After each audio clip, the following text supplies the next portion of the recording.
Hey everybody, Paul Lake here with another physics problem solved.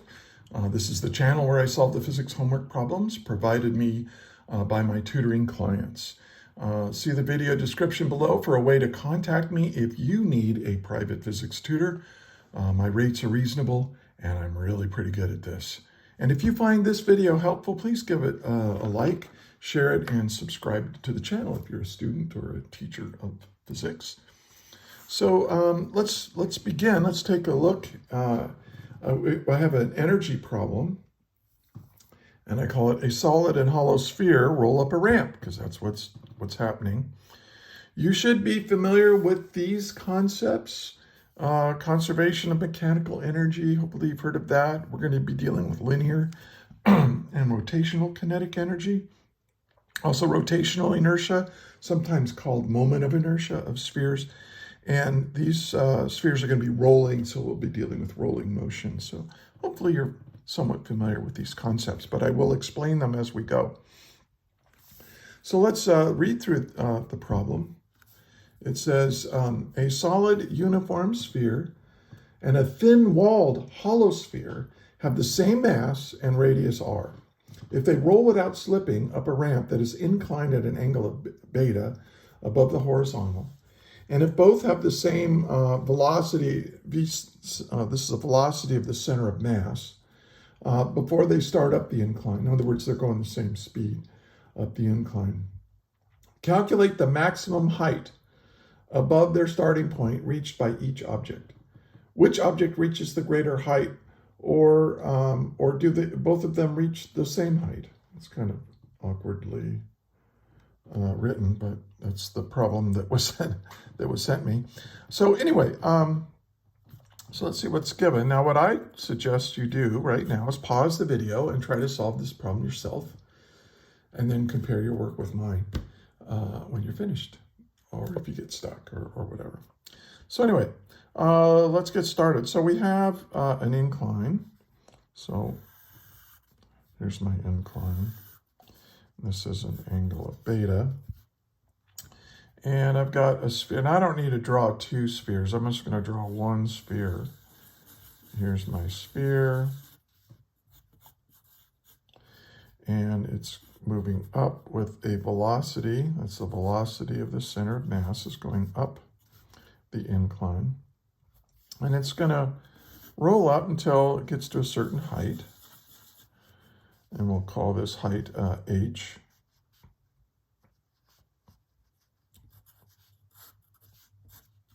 So we want to know how high is it going to roll up this ramp before it comes to a stop.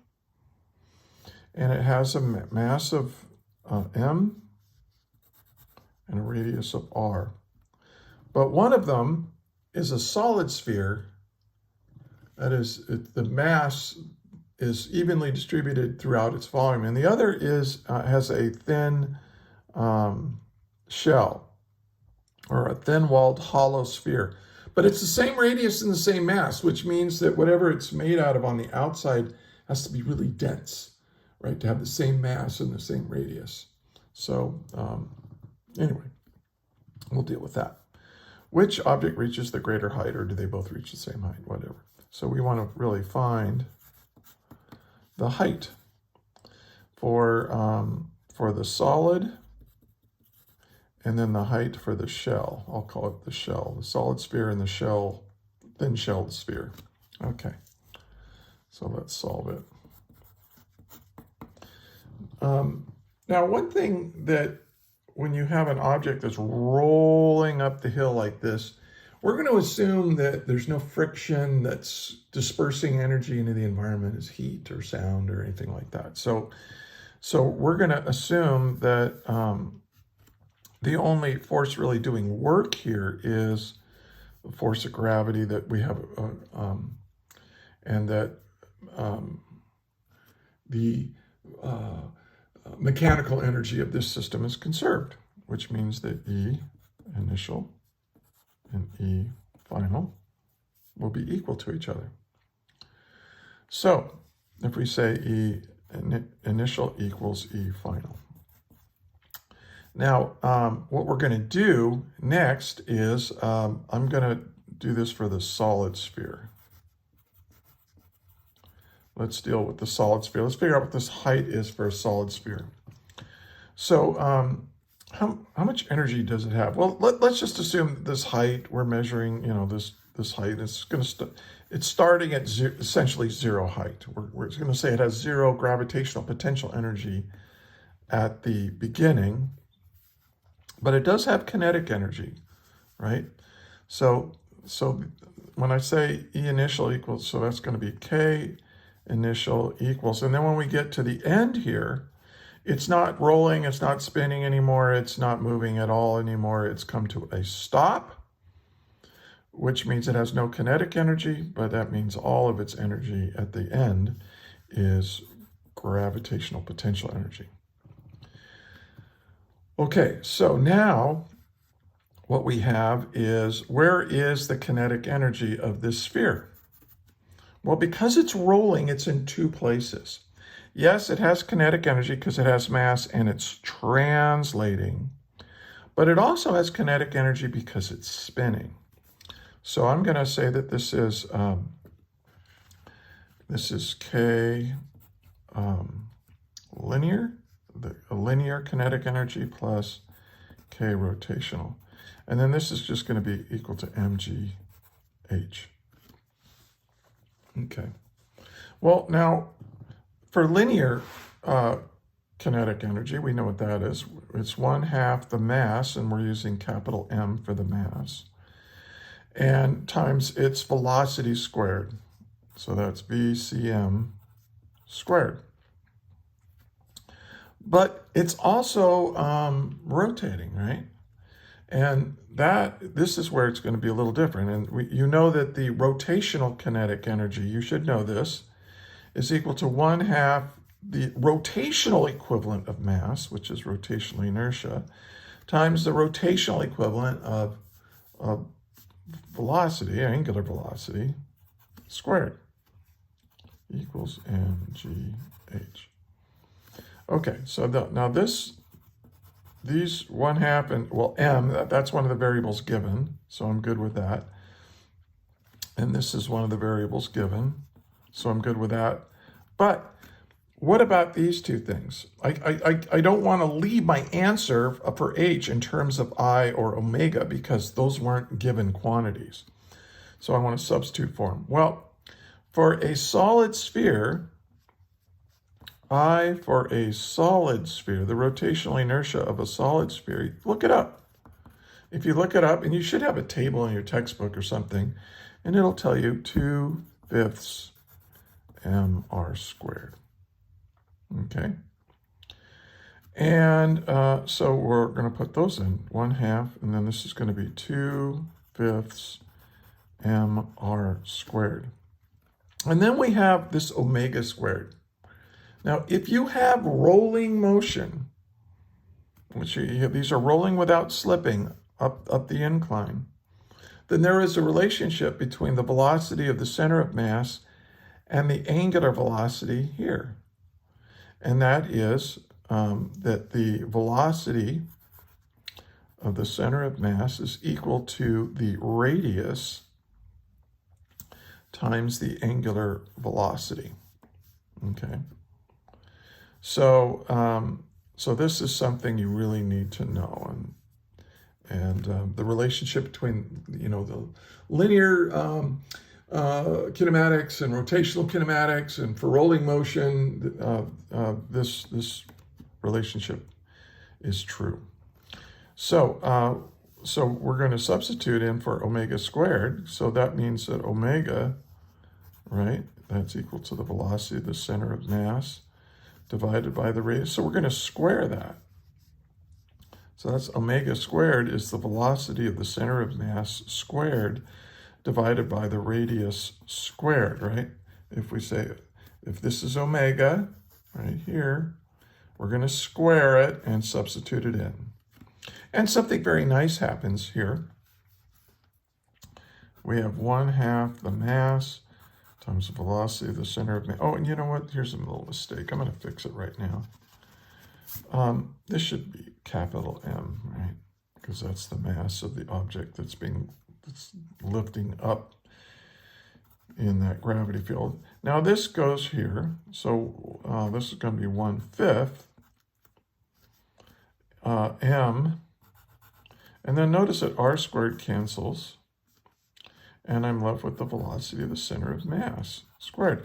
And for rolling motion, this always happens. You can always take the linear kinetic energy expression and combine it. If you know what the rotational inertia equation is, if it's rolling motion, this will always work. Well, what's 1/2 plus 1/5? Well, this is 5/10 plus 2/10 that's equal to 7/10 m velocity of the center of mass squared. But this is going to be equal to mgh. And so the mass cancels out. So the mass of this doesn't affect how far up it's going to go. That shouldn't be surprising. You've probably had that happen before where the mass cancels out. And now we're just going to solve for h. So h is going to be equal to 7/10 times the velocity of the center of mass squared divided by g. And this is my answer for the solid sphere. Now I just need to do this same work for a hollow sphere, and we'll see what we get. Now you might, some people might say, well, look, it's the same mass, right? The thin-walled hollow sphere has the same mass, and it's moving with the same speed initially when it was first launched up that incline. So isn't it just going to roll up just as far? Well, that's pretty good intuition, except that you have to think about not only the linear kinetic energy, but the rotational kinetic energy. So we're going to start off with the same equation here. E initial equals E final. Now I'm going to skip through here a little bit, and I'm going to say that this is 1/2 the mass times the velocity of the center of mass squared. That's the linear kinetic energy. Plus, now here's where it's different, because here we have I for a hollow sphere, a thin-shelled hollow sphere, and thin-shelled, okay? And if you look this up, what's the rotational inertia of that? Well, it's, before it was what, 2/5 mr squared? Well, now it's oh, let me find it. I just had it. It's 2/3 mr squared.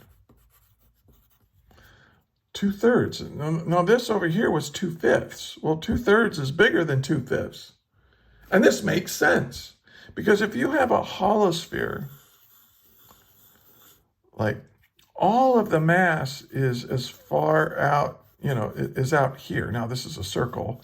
There's a cross section of a sphere, right? All of the mass out here. So there's more.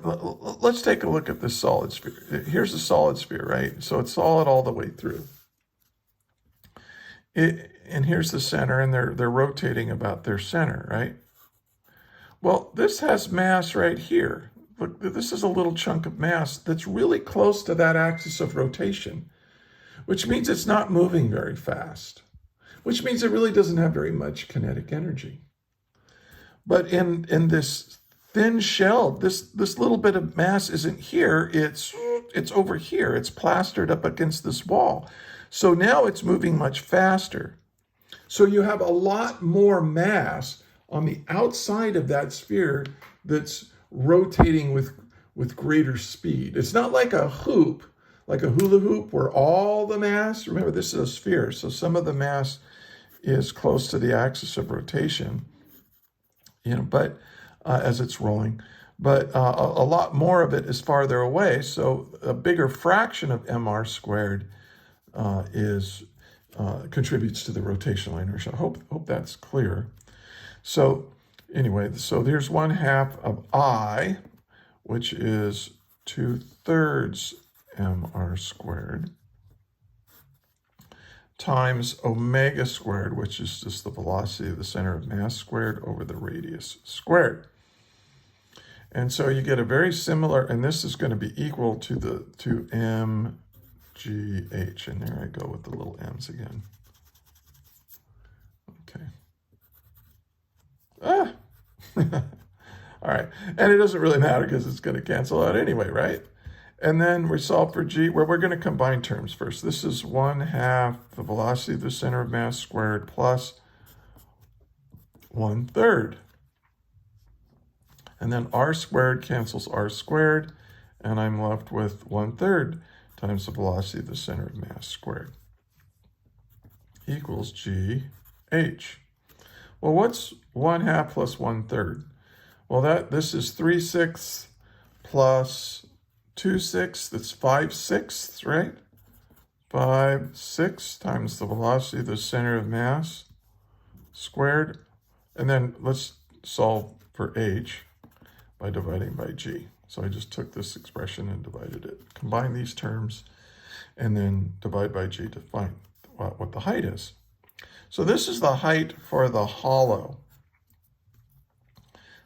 thin shell. And this is this over here. This is the height, right, of the solid sphere.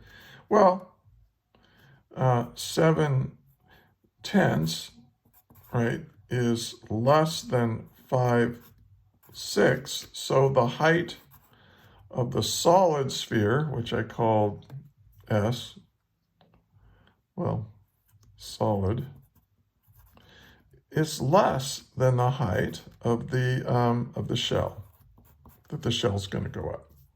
So that kind of answers the question, right? Which they are? It's not going to be the same height.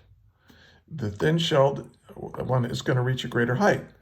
And think about it. It's going to go higher up this ramp because it has more energy to begin with, right? It has the same linear kinetic energy, but the thin shell has more rotational kinetic energy. So you combine that together, you've got more energy. And since all the kinetic energy turns into gravitational potential energy, the thin-shelled sphere is going to have more height. It's kind of interesting, isn't it? Okay. Hey, if you found this helpful, again, give it a like, share it with a friend, and subscribe to the channel. And look for, I have lots more problems, hundreds of problems solved like this. So anyway, until the next video, may the net force be with you always. That is all.